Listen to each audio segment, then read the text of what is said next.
Maqaa Abbaa, kan Ilmaa, kan Hafuura Qulqulluu, Waaqa tokko. Ameen. Ijoolleen Tawaahidoo, hordoftoonni chaayinaalii Dhangaa Lubbuu, lafaa fi bakka jirtanitti nageenyi Waaqayyoo, araarsummaan giiftii keenya dubaroo Maariyaamii, eegumsi ergamootaa fi kadhannaan qulqullootaa hunduma keessan waliin haa ta'u. Akkam jirtu. Galannii fi ulfinni Waaqayyoodhaaf haa ta'u. Ani nagaa kooti.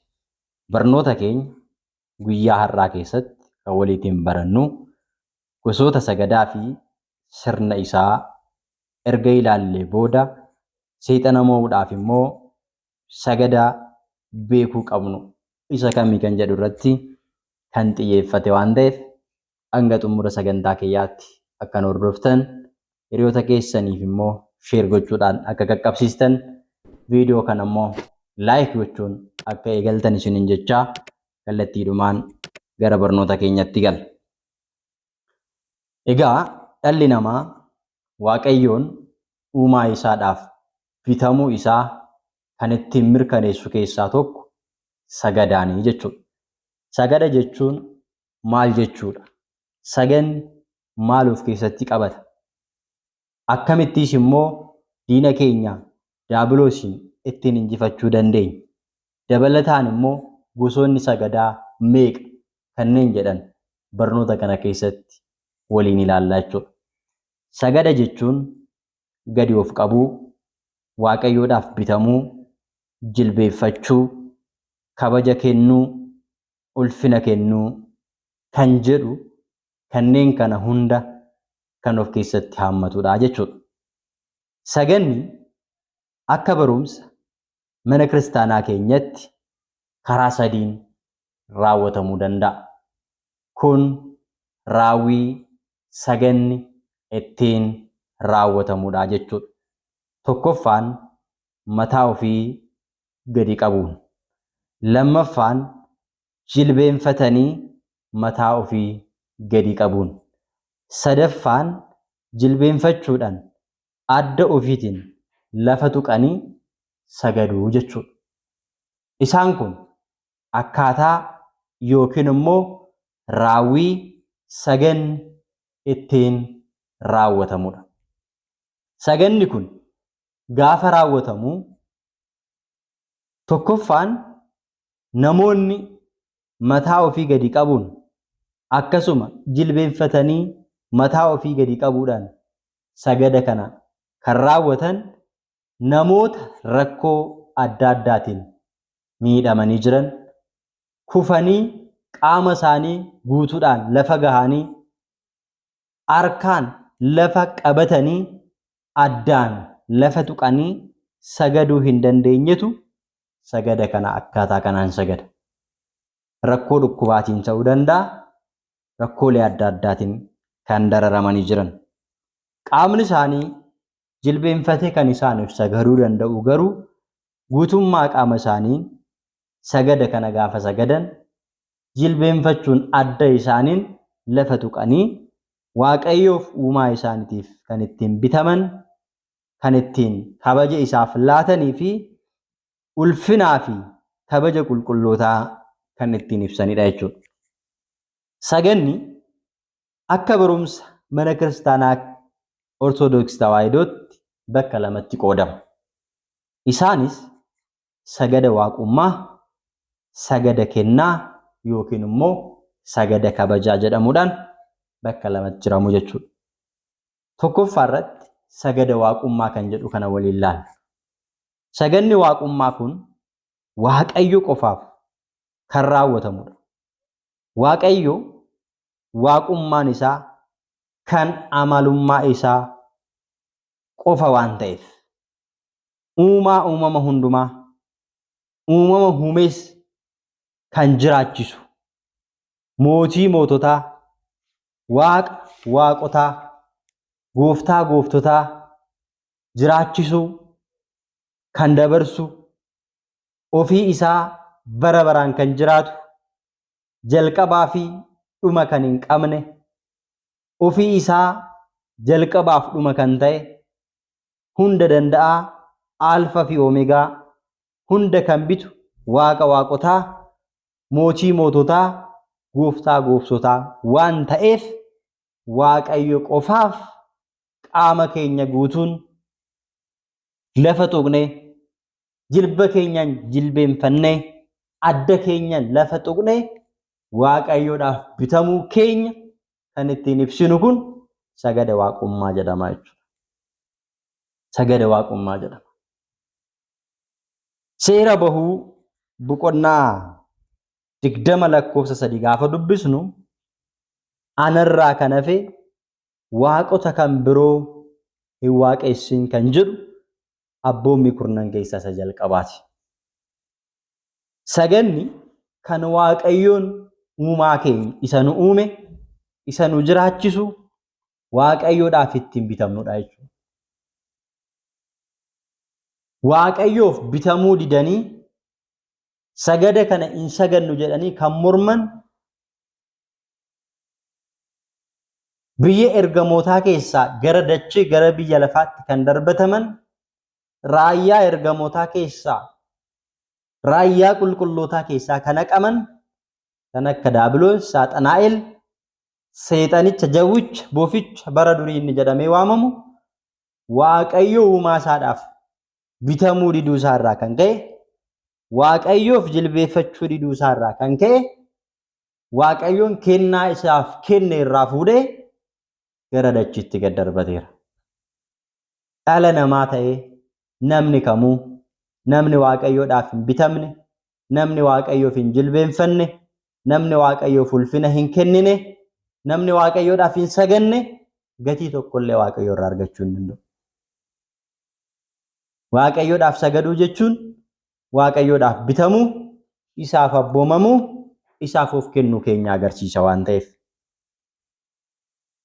Seera bahuu boqonnaa 33 lakkoofsa 10 irratti uumamni hunduu ka'anii tokkoon tokkoon isaaniin iddoo dukkaanaa sanaatti ni sagadu ture jedha. Dunkaana waaqayyoo yookiin immoo seera horiitii keessatti mana qulqullummaa waaqayyoon kan fakkeeffamtu dukkaana jedhamtee kan waamamtu tokkoon tokkoon namootaa fuula waaqayyootti dhufanii achitti ni sagadu turanidha. Tokkoon tokkoon keenya waaqayyoodhaaf sagaduun waaqayyoodhaaf bitamuun nurra jiraataa jechuudha. Faaruu Daawit 5 lakkoofsa 7 irratti ani garuu baay'ina araara keetiin gara mana keetti nan seenaa. Si sodaachuudhaanis gara mana qulqullummaa keetti nan sagadaa jedha. Egaa gaafa sagada kana sagan waaqayyo ergamoonni isaa fuula isaa keessa ilaaluu kan hin dandeenye, mul'achuu kan hin dandeenye, kaleessa kan ture har'as kan jiru, baroota irraa baroota dabarsee kan jiraatu waaqayyoon uumaa keenyaaf maal gochuu qabna? Bitamuu qabna. Isaaf sagaduu qabna. Sodaadhaan isaaf sagaduu qabna. Saganni kun egaa sagada waaqummaa jedhama. Waaqayyoodhaaf qofa kan sagadamudha. Sagada waaqummaa kana yeroo meeqa saganna? Maal jennee saganna? Akkamitti saganna? Eessatti saganna kanneen jedhan immoo qabxiiwwan itti aanan gara fuulduraatti waliin barannaa jechuudha. Egaa waa'ee sagada waaqummaa amma kana erga beekne, aga kana erga hubanne sagada kennaa jechuun maal jechuudha kan jedhu laalla. Lammaffaa irratti jalqaba saganni bakka lamatti qoodama jenneerra waan ta'eef. Sagada kennaa jechuun kitaaba qulqulluu keessatti warra kabajni ta'uuf kabaja kennaa jechuudhaan macaafa qulqulluu keessatti akkuma dubbate isa kanarra dhaabbachuudhaan yookiin bu'uureffachuudhaan warreen waaqayyo kabaja isaaniif kenne, warreen waaqayyoon filate, warreen waaqayyo jaalate kan akka giiftii keenya dubaroo Maariyaam, ergamoota waaqayyoof, qulqulloota waaqayyoof, taabota waaqayyoof, fannoo fi fakkiiwwan qulqullaa'oodhaaf kabaja kenninuudha jechuudha. Kabaja kan kenninuudha. Maaliif? Waaqayyooti isaan kabaje waan ta'eef. Kan kabajni barbaachisuudhaaf immoo kabaja kennaa jedhee nu ajajeera waan ta'eef. Kanneen nama maqaa isaanii kaasne kun immoo warreen waaqayyo isaan kabaje keessaatiin isaan dureedha waan ta'eef. Sagada kanaatiin kabaja yookiin immoo ulfina yookiin kennaa isaaniif kenninaa jechuudha. Saganni kun sababa Waaqayyo isaan qulqulleessee fi isaan kabajeef, isaan filateef, isaan galateeffanna, isaan kabajna, yaadannoo isaanii goona malee sagada waaqummaa isaaniif saganna miti. Kanas ragaa macaafa qulqulluutiin ilaaluu dandeenya. Isin waaqa keenyaa, isintu nu uume, isintu nu jiraachisa jennee kan isaaniif sagannu osoo hin taane waa Waaqayyo isaan kabajeef, waa Waaqayyo isaan ulfeesseef, kabaja Waaqayyo isaaniif kenne sanaaf jecha nuti illee kabaja isaaniif kenninee isaaniif saganna. Saganni kun immoo sagada kabajaati. Sagada kabajaati. Seera uumamaa boqonnaa 19 lakkoofsa 1 irraa kaasnee gaafa dubbisnu Loox ergamoota Waaqayyoodhaaf sagada kabajaa sagadeefira. Ergamoonni Waaqayyoo lamaan galgala gara Sodoom ni dhufanii jedha. Looxis karaa keellaa Sodoom irra ni taa'a ture. Loox yommuu isaan arge isaan simachuudhaaf ka'ee itti adeeme. Hamma mataan isaa lafa ga'utti qoma'ee isaaniif sagadee jedha. Eenyuudhaaf? Ergamoota Waaqayyoo lamaan gara Sodoomitti dhufaniif. Looxi ergamoota Waaqayyoo kanaaf kan inni sagade isintu na uume, isin waaqa kiyyaa jedheetu isaaniif sagade osoo hin ta'in kabaja Waaqayyoo isaaniif laateef jecha kabaja yookiin ulfina isaaniif laatee jechuudha. Kitaaba Iyyaasuu boqonnaa 5 lakkoofsa 14 irratti Iyyaasuun hangafoota ergamootaa keessaa isa duraa kan ta'e qulqulluu Mikaa'eliif akka inni sagade nu hubachiisa. Iyyaasuun magaalaa Iyyaariqootti yommuu dhiyaate ol ilaalee nama billaa luqqifamaa harkatti qabatee isa dura dhaabbatu tokko ni argee jedha. Gara isaatti siqee ati gara keenya moo gara diinota keenyati jedhee isa gaafatedha. Innis deebisee lakkii anuu amma hangafa loltuu Waaqayyoo ta'een dhufe jedhee isaaf deebise. Iyyaasuunis lafaa gahee qoma'ee isaaf ni sagadee jedha.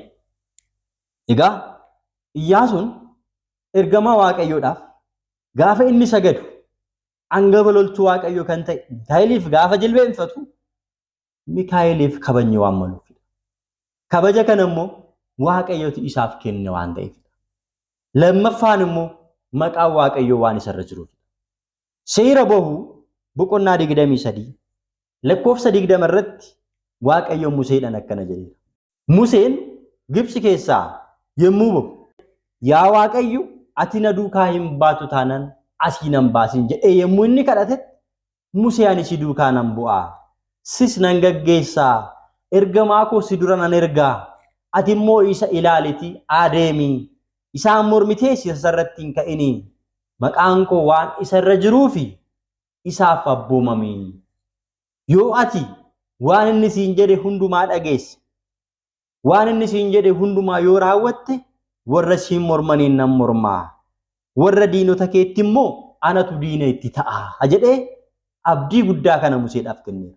Maqaan koo waan irra jiruuf isaan mormitee irratti hin ka'in jedheera.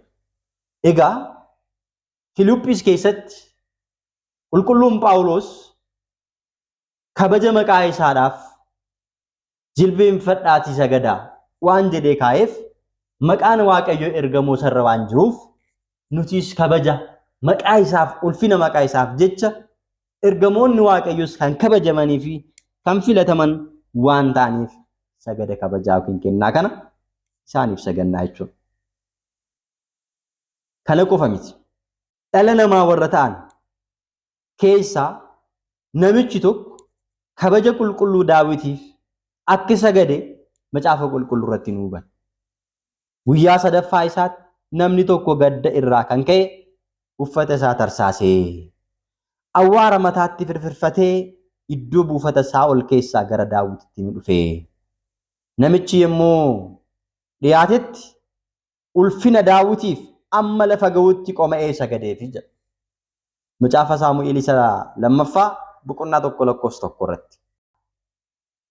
ulfina Daawitiif namni kun hanga lafa ga'utti kufee kan sagaduuf yoo ta'e, ulfina ergamootaaf uumaa samii fi lafaa kan ta'e Waaqayyoon kan deesse dubaroo Maaramiidhaaf wareegamtoota toloota isaaf jecha ari'ataman, isaaf jecha gidiraa simatanii warra Waaqayyoof jecha qulqullummaadhaaf of kaadhimanii Waaqayyoon isaan qulqulleesseef yoo kabaja kennine kabaja arganna malee wanti nutti hir'atu hin jiru.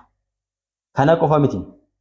Nabukadnezar mootichi Baabiloon Daani'eliif jilbasaa lukasaa jalatti kufee isaaf akka sagade macaafni qulqulluun ni dubba. Yommus Nabukadnezar mootichi adda isaatiin gadi gombifamee Daani'eliif ni sagade. Ka'ees aarsanii fi ixaanni akka isaaf dhiyeeffamu ni abboomee jira. Macaafa raajicha Daani'el boqonnaa 2 lakkoofsa 46 irratti. Egaa Daani'el lamadha. Mootichi Nabukadnezar kiristaanotaan kan mormaa ture. Waaqa harkee waaqeffachaa kan ture.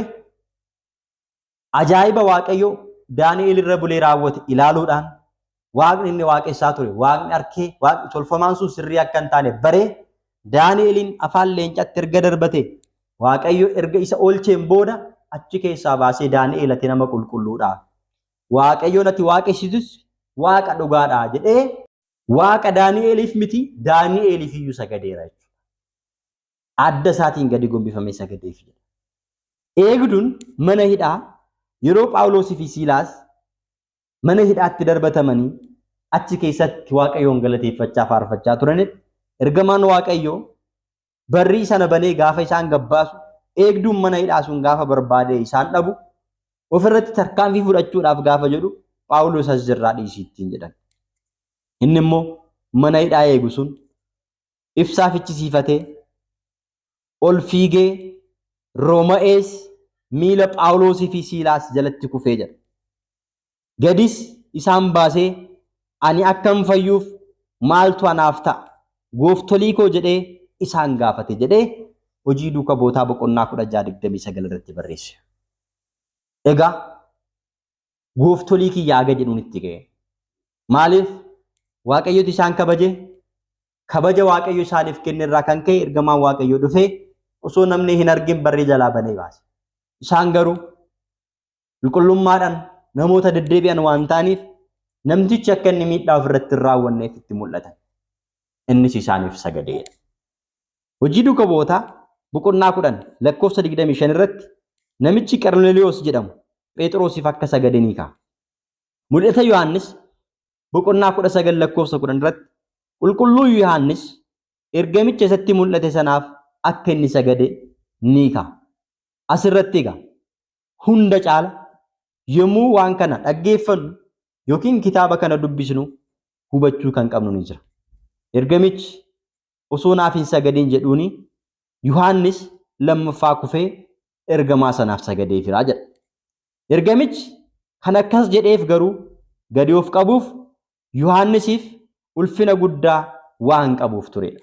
Egaa ilaala Yohaannisis qulqulluudha. Ergamaa Waaqayyoos qulqulluudha. Qulqullummaa kana waan beekuufi anaaf hin sagadini jedhee daangesse. Ergasii Yohaannis garuu yeroo lammaffaadhaaf didee isaaf sagadeedha. Egaa Yohaannis inni qulqulluun ni dogoggoreere. Kan inni deebi'ee lammaffaa isaaf sagadeef kabajaa fi ulfina waan isaa qabuufi malee inni waaqa kiyya gooftaa kiyya jedhee miti. Dubbii kana egaa hundi keenya hubachuu qabna. Maaliif yoo jenne Yohaannis osoo ergamaa Waaqayyo isa daangessu anaaf hin sagadin jedhee yommuu inni itti dubbatu ani kabaja hin qabu jechuuf osoo hin ta'in kabajni kees kabaja kiyyaan qixxee waan ta'eef jedheetu kanaaf daangesse malee kanaaf miti. Fakkeenya tokko fudhannee ilaaluu dandeenya. Namoonni tokko saganni qulqullootaaf hin barbaachisu, ergamootaaf hin barbaachisu, dubaroo maaramiidhaaf hin barbaachisu jedhanii ni mormu waan ta'eef. Mee waan beeknu tokko waliin kaasnee waliitiin haa ilaallu. Hawaasa keenya keessatti nama guddaa yookiin jaarsa bule yommuu arginu akkam kabaja, akkam ulfina akka isaaniif kenninuuf nundi keenya ni beekna. Gaafa nuti kabaja ulfina isaanii kenninu teessoo irraa kaanee nooraa jennee gaafa isaan siman isaan immoo nu eebbisu. Abbaa keenyaaf hoo harmee keenyaaf hoo kabajan kenninu gadi jennee jilba isaanii hin dhungannu isaan immoo nu eebbisanii nu eebbisu. Miila isaanii gaafa nuti dhiqnu guddadhu nuun jedhu eebba nuuf kennu. Obboleewwan keenya warra hangafaaf kabaja hin kenninu nuti hin kenninaaf. Isaan yoo kabajne immoo hin eebbifamnu re sirriitti eebbifamnu. Gaafii kana sammuu keenya keessa kaa'uun barbaachisaadha. Sabni tokko mootii jaalatuuf goota jaalatuuf kabajan kennuufi biyyi lafaayyuu goota jaalatuuf mootii jaalatuuf kabaja kenna. Ulfina kennitiif badhaasa kennitiif egaa warra Waaqayyoon gooftaan qulqulleesse kan isaan kabaje kennaa isaa kan isaaniif baay'ise yoo kabajne yoo isaaniif ulfina laanne ni kabajamna ni eebbifamna malee wanti nurraa hir'atu hin jiru jechuudha. Kanaafuu waaqummaadhaan tokko kan ta'e Abbaa Ilma Hafuura Qulqulluudhaaf gaafa sagan gaafa jilbeeffannu gaafa isaaf bitamu gaafa isa waaqessinu gaafa isaaf jilbeeffannu kun saganni kun sagada waaqummaa isaa bitamuu keenya isaa ajajamuu keenya isaa buluu keenya kan agarsiisnu yoo ta'u qulqullootaaf tolootaaf raajotaaf sagada kabajaa saganni kennaan nuti eeysinu immoo waa Waaqayyoon isaan kabajeef nutis immoo kabajaa isaaniif kan laannu akkuma abboota keenya hangafoota keenyaaf kabaja laannu isaaf illee kabaja isaanii maluuf ni kabajnaa. Kun immoo cubbuu nutti hin ta'u. Kana immoo Waaqayyooti eeyyame waan ta'eef iyyuu egaa sagada bifa kanaan yoo saganne tokkoffaa diinni keenya Daabiloos samii irraatii gara dachiitti kan inni ittiin gad darbatame Waaqayyoodhaaf hin bitamu, Waaqayyoodhaaf hin ajajamu, Waaqayyoodhaaf hin sagadu jedhee waan gara lafaatti gad darbatameef yoo nuti sagada kana saganne tolootaaf qulqullootaaf Waaqayyoodhaaf sagada yoo nuti kan sagannu ta'e akkaataa sadarkaa isaaniitti Waaqayyoodhaaf sagada waaqummaa qulqullootaaf ergamootaaf sagada kabajaa gaafa nuti kenninu ni gubata, ni hidhama, ni boba'a jechuudha. Karaa kanaan diina keenya Daabiloosiin ofirraa daangessuu mo'achuu ni dandeenya waan ta'eef hundi keenya iyyuu jabaannee mana keenyatti mana kiristaanaatti bakka deemnutti galgala ganama osoo hin jedhin sa'aatii yeroo tokko hin kennin yeroo hunda Waaqayyoof jilbeenfachuun sagaduun barbaachisaadha. Wanti nuti hubachuun nurra jiraatu saganni waaqummaa kun yeroodhaa sa'aatiidhaan kan daangeffamu miti. Waggaa hanga waggaatti ni sagadama. Ayyaanotaan hin daangeffamu. Sababni isaayyuu Waaqayyoon yeroon inni itti hin waaqeffamne hin jiru waan ta'eef kanaafiyyuu qidaameedha sanbata 21 29 12 jennee kan daangessinu osoo hin ta'in saganni kun guutummaatti ayyaanota dabalatee ni sagadama jechuudha. Saganni guyyaa sanbattan lamaan 12 21 fi 29 kan dhorkamu waqtii sooma guddaa Faasikaa keessa sagada gaabbitii isa kanatti dhufnee sirriitti baran malee saganni waaqummaa hin daangeffamu. Saganni waaqummaa immoo Waaqayyoodhaaf qofadha. Kanaafuu bifa kanaan hubannee sagada kana sagaduun barbaachisaadha. Barnoota waan dhufu keessatti sagada waaqummaa akkamitti saganna yoom saganna maal jechaa saganna kanneen jedhanii fi kanneen kana fakkaatan irratti qophiiwwan isinii qopheessee waan dhufuuf isinis hiriyoota keessanii sheer gochuudhaan warreen hin dhageenye biraan akka geessan dhuftanii sagalee Waaqayyoo akka barattan isin affeeraa galatoomaa ulfaadhaa sheer godhaa sabskiraayib godhaa laayik gochuudhaan hiriyoota keessan biraan gahaa kan nu barsiise kan nu gorsee maqaa Waaqayyoo kan galateeffame haa ta'u nagaan tura wasbaatil እግዚአብሔር